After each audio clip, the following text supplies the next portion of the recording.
I've started this new series. I know I usually do unsolved cases, but what I have decided to do with this particular thing is to start posting videos about unsolved cases that I've been seeing. I've decided to go through and find every possible case, like really cold cases, and really just answer all of the questions that may be outstanding surrounding that case. I did one last week of Byron Cummins. If you would like to check that video out, it's available to you on this TikTok. And eventually I do plan to cover it on a podcast episode. These are all cases I do plan to cover at some point, so fingers crossed we get the opportunity to do so. Today's case is in relation to Ann Patanow.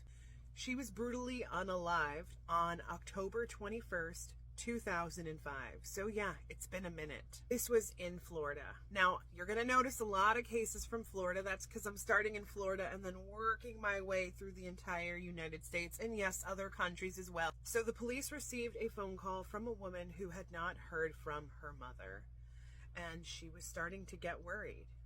When the police arrived, they discovered something unimaginable. They discovered Ann, there was physical trauma.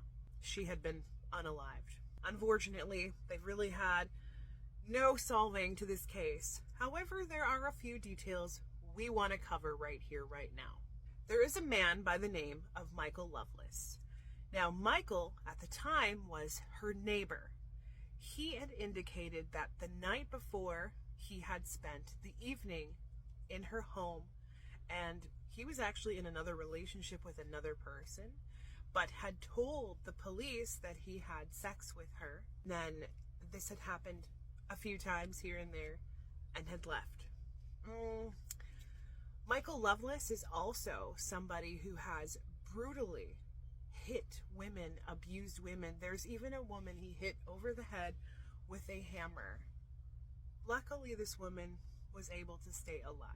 What I'm being told by Ann is that this man is not accurate in his details. Shocker. From what she shows me, there was an intimate relationship at some point, but it wasn't really anything special. And also, this particular night, none of that took place. At least, not with consent. Perhaps maybe he confessed to that just in case they had his DNA. From what she shows me, he is somebody who gets extremely aggressive when drinking the Kool-Aid.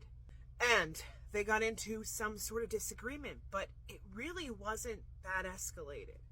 Now, she shows me that there were many moments that he showed his true colors and was very angry and aggressive and had previously hit her. I don't believe she shared that information with anyone, but I do feel like she addressed it with him directly. She wasn't someone to take shit. She grew up being a mom to 4 kids. She shows me that that evening, the disagreement was in relation to something extremely minor, perhaps something with a vehicle.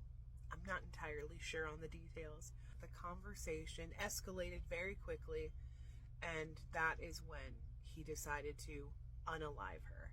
Now, we can't talk about the details here, but when we do cover this case on the podcast one day, and we'll talk about what took place there.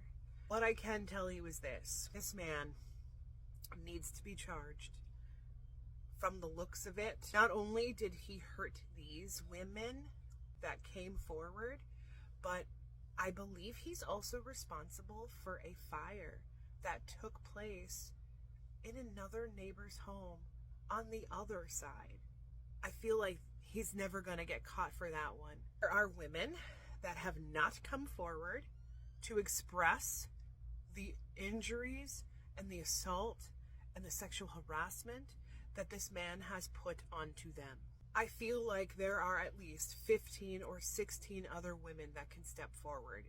And I also believe that although maybe she didn't have any involvement, I feel like there's a detail or two that the girlfriend that he had at the time could at least provide to the police that would be extremely helpful in getting this case solved. Anne loves her family very much and knows how much they have fought to obtain justice. She wants them to know that she appreciates them and loves them so much, and all the babies.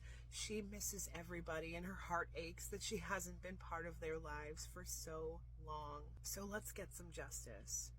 Everyone, like, share, comment, so we can get this circulating, because we need to bring this Michael Lovelace to justice. And if that's possible, he'll get a good amount of time.